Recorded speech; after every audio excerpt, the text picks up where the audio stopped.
Quyosh markazi ta'limotini Kopernik o'ttirib qo'ygan. Galiley va Quyosh markazi ta'limotida bir qancha cho'ng hodisa bir qadar muhim. Birinchi, 1597-yili Galiley o'zi bilan bir davrdagi astronomiya va matematika olimi Kopernikning uningga sovg'a qilgan Sirliq olam degan kitobini ko'rgandan keyin Quyosh ta'limotiga ishonishga boshlagan.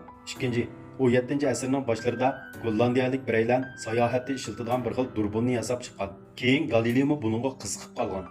U Yiroqni ko'radigan durbunning qandoq bo'lganligini ko'rib boqmagan sharoitda o'zi qisqa vaqt ichida osmon jismlarini kuzatadigan teleskopni yasab chiqqan. O'ylamagan yerdan uning unumi intayin yaxshi bo'lgan. Keyin kuzatish nisbati 3 9 oxirida yana hatto 33 cho'ngaytirilgan. Shunday qilib dunyodagi tunji astronomiya teleskopi o'ylamagan yerdan borliqqa kelgan. Galiley bu teleskopda osmon jismlarini kuzatishga boshlagan.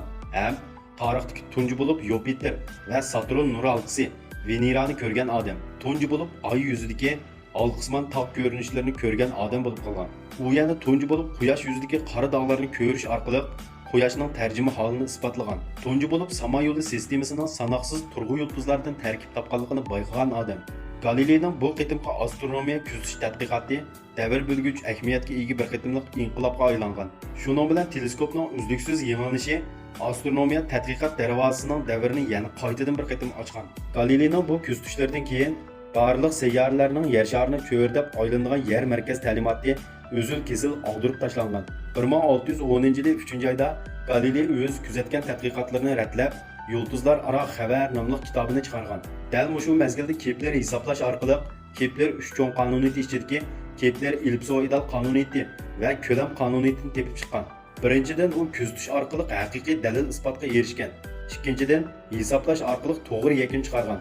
Bu ikki odamning yakunlari astronomiya dunyosida nurg'un o'chmas qonuniyatlarni qoldirgan. 1613-yili Galiley Quyosh dog'lari to'g'risida bir kitob chiqargan. Bu tajribalar Kopernikning Quyosh markazi ta'limotini kuchli dalil isbot bilan ta'minlagan hamda nurg'un astronomiya olimlari bu isbotlar orqali qoyil bo'lgan.